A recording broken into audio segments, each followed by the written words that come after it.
Ask a doc who the illest is. Ask the psych when my medicine. The internet has a lot to say about trauma. What's up, everyone? My name is Umar Farouk. You're watching Traumadelic Therapy. I am a trauma-informed therapist. Today, I'm going to be reacting to some trauma-related TikToks and just kind of give the insights that I have as a trauma-informed therapist. And yeah, let's get right into it. I didn't do fucking shit. I didn't fucking do this. I'm not worried about it. I love this meme so much. It's so accurate. I'm done. So a lot of kids who grow up with complex trauma, a lot of that comes in the form of their parents playing a role in that trauma. And you know, being told that you traumatize someone, it's a pretty uncomfortable thing to hear. Naturally, the parents would have to accept that what they thought was their worldview and what they thought was okay to do was not okay. And this is where some cognitive dissonance comes into play. The idea of defending yourself is far more comfortable than the pain of acknowledging that your entire ways of doing something was kind of messed up, or some things you did was kind of messed up. But on another hand, like, there's a lot of parents with narcissistic personality types, and if you're someone with narcissistic traits, you protect yourself, your sense of identity, by not being able to acknowledge that, hey, you got some things wrong, because when you were younger, being wrong meant you were hurt, hit, abused, whatever.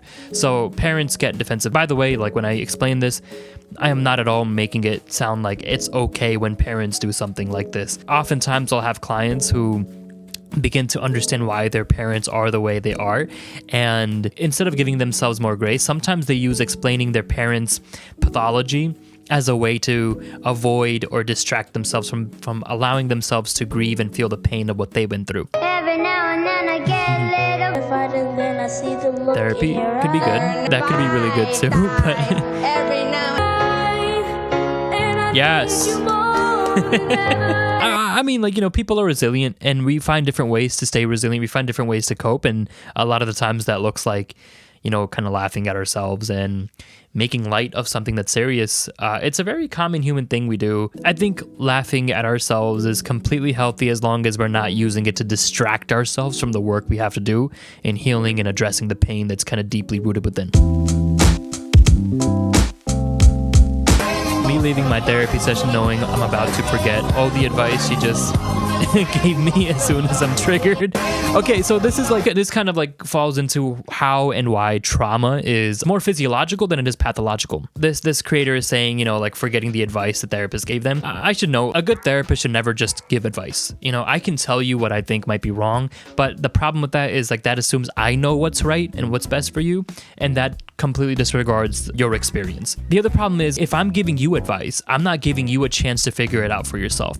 I truly believe that you exploring your insight, it's what's going to get you to come to more appropriate conclusions that tailor best to your sense of reality and your sense of self. The other part is you getting triggered even after, like, kind of making some sort of breakthrough in therapy. This goes to show that a trauma-triggered response, be a fight, flight, freeze, fawn, this is more physiological than it is mental. There's a common misconception that trauma is all in your head and it's all a memory and you're only overreacting because you're not managing your thoughts well, and that's not entirely true. Traumatic events wire our mind-body connection and shape it differently than what it was before the traumatic event. That means if my parent played a role in traumatizing me, and maybe they looked a certain way, and you pick up on little micro details of your parent before they hurt you, your body has learned that visual cue is a sign of danger. So when you go off into the real world and you see someone look at you a weird way and you get triggered, your body feels a lot more safer to override any executive control you have and react for you and tell you, hey, like, we're not feeling good right now. The cortisol is building up. This is obviously not a cookie cutter case. Every experience is unique to the individual, and there's a spectrum to the intensity of the traumatic symptoms you feel. Anyways, what I'm trying to say is, like, getting triggered after a therapy session is fine. I'm doing my part. I'm doing my part. I'm doing my part. I didn't do fucking shit. I love those memes. It's so funny. It sucks when you have to, like, sit down with yourself and understand the burden and responsibility ultimately falls on you to break generational cycles and kind of take care of yourself and see it through, that you look at yourself as a valuable enough human being to treat yourself with the kindness that you didn't get from your parents if your parents played a traumatic role in your upbringing. A lot of clients will come in and be like, you helped change my life. The therapist's role, along with the psychiatrist role, whatever services you're getting, sure, like, they can be contributing to your help, but ultimately you're making the decision to give a little bit of yourself to the process. And in that process, you're taking ownership of your empowerment, of your healing. You're taking ownership over understanding, like, oh crap, I am worth it. And although the parents aren't really contributing much in some cases in dealing in conflict resolution and helping you to address the stuff that they put you through sometimes, ultimately there's empowerment in putting your own effort in. Are you sure about that? Okay, I made some video content about this before. When you have a lot of trauma, your body is probably in a more heightened state. It's probably used to high levels of cortisol. And in those states, you're kind of more concerned about survival, getting through the day, checking out of your pain, maybe through dissociating, or maybe staying hypervigilant so nothing else hurts you or harms you. There's not much room for your brain to feel safe enough with you to bring something up that it wants your body to address. When we start getting ready for bed, and we start to regulate. No longer hungry, we're getting tired, our heart rate is starting to drop, assuming you have a safe place to kind of sit down, or maybe your bedroom is your safe space. This is your body's opportunity to bring up what it didn't feel safe enough to bring up throughout the day. So when you start to remember those embarrassing memories of high school, the pain that someone put you through all those years ago, relationship trauma, grief, this is your body telling you, hey, I've been holding on to this for a while.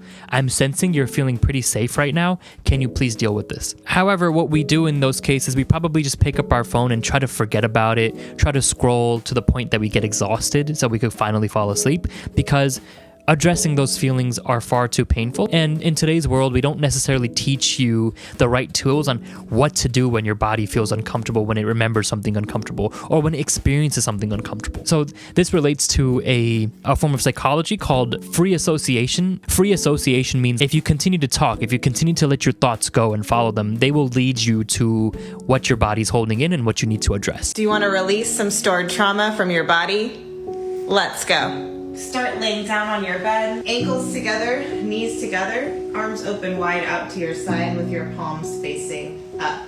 Let your back feel really heavy, and then allow your knees to start to fall open. Whatever range they go open to is perfect. Do not push here. And when you get to the end, you're gonna bring the bottoms of your feet together so they're touching. Take a deep inhale. Exhale, back gets heavy. Lift your knees up together 2 inches and hold here.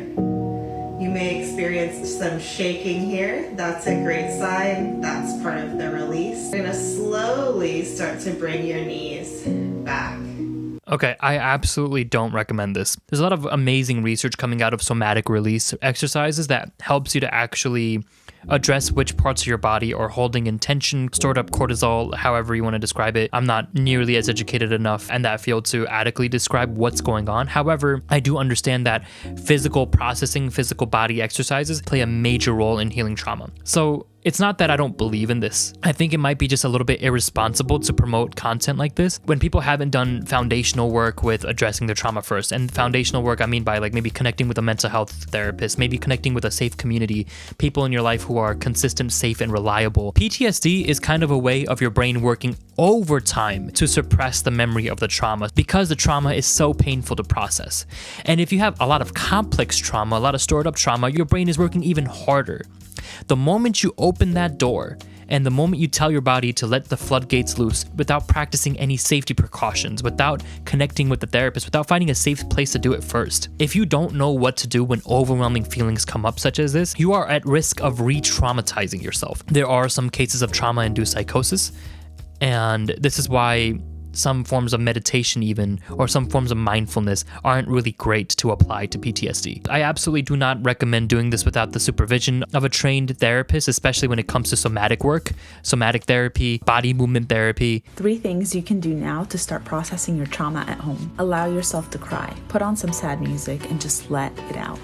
Journal your feelings. Just let it out. No grammar checks. Don't worry about what you're saying. Just spit it out on paper. And finally, write another journal validating your first. Oh, that's journal. really cool. 3 things I kind of like you that. can do now. I like that a lot. Some of the foundational work that I was talking about earlier is like, for example, allowing safety in the feelings of crying. Sometimes I'll have a client, or sometimes I'll meet people who don't feel comfortable with crying because it feels unsafe. They feel like they're losing control. And sometimes we have to practice teaching the body and letting it know that, hey, it's okay to cry. It's okay to let these feelings out. And it's okay to feel good after crying. What she says about journaling and just without judgment, without critique, kind of curiously like allowing your thoughts to come out, that's very similar to free association, what I mentioned earlier, where you allow your thoughts to go where they want to go and hopefully lead you to what they want you to address. And validating your journal, like that's huge. Like I didn't even think about that. That's really cool. It's giving yourself a chance to accept you as you are and practice some self-compassion. What does that look like when you are okay with the thoughts that come out of your mind? I wouldn't necessarily apply this if we're talking about harming oneself or harming another person. I'd be careful validating those thoughts. I would, in that case, also seek therapeutic services. And if it's a crisis, I would definitely seek out medical services. But outside of that, generally, I think it's really great to validate your own emotions. Therapist, you need to open up more. Me opens up therapist. Holy shit. I don't know if it's a therapist's place to demand a client or even subtly like pry a client, hey, you need to open up more. If a client doesn't want to open up, they probably have a pretty good reason, and you can start unpacking that first. Like you can easily say like, hey, I noticed you don't like feeling like you want to open up. That's totally cool with me. Can we explore like why that is, right? And respecting the client's boundaries. And in this hypothetical case, the client opens up and the therapist has like this, oh, what do I do? In some cases, when therapists have a dramatic response to what you shared, that what you thought was normal, this could be in some sense showing or demonstrating compassion. Is like, oh crap, like dude, what you went through was not okay. Like kind of validating that part of you. But in this case, it could also be off-putting to the client because you really don't want to come across as disgusted or anything like that with the client. You don't want to induce any shame in what they shared. You don't want to like have this negative reaction like, oh, that perpetuates the client to not share what they've been through. So there's a lot of dynamics here that I don't know if I'm really explaining well. So when your sympathetic nervous system kicks in, that's the part of your nervous system that's responsible for pushing you towards fight or flight, hypervigilance, releasing cortisol, and just overall staying alert. This part of your body wants to ensure your survival.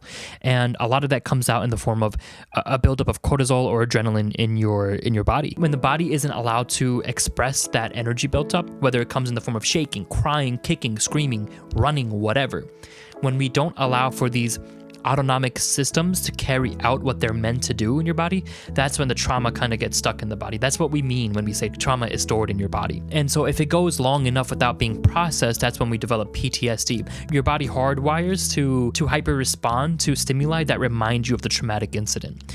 In this case, what I'm kind of taking away, you're trying to relax, but all that energy is built up. The individual probably should do something with it. Things like screaming into a pillow, things like pushing up as hard as you can up against a wall, kicking your feet up against the wall as hard as you can, sprinting for short periods of time as long as it's safe to do so. Also being around people that allow you to cry and allow you to be as you are.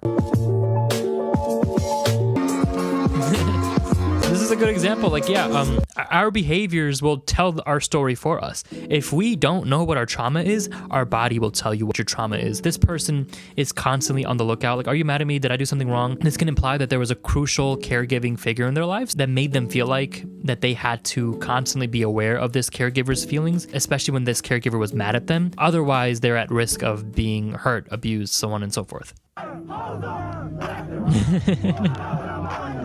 Hoes on me, left and right. No, this is so true. I want to make a video on Encanto.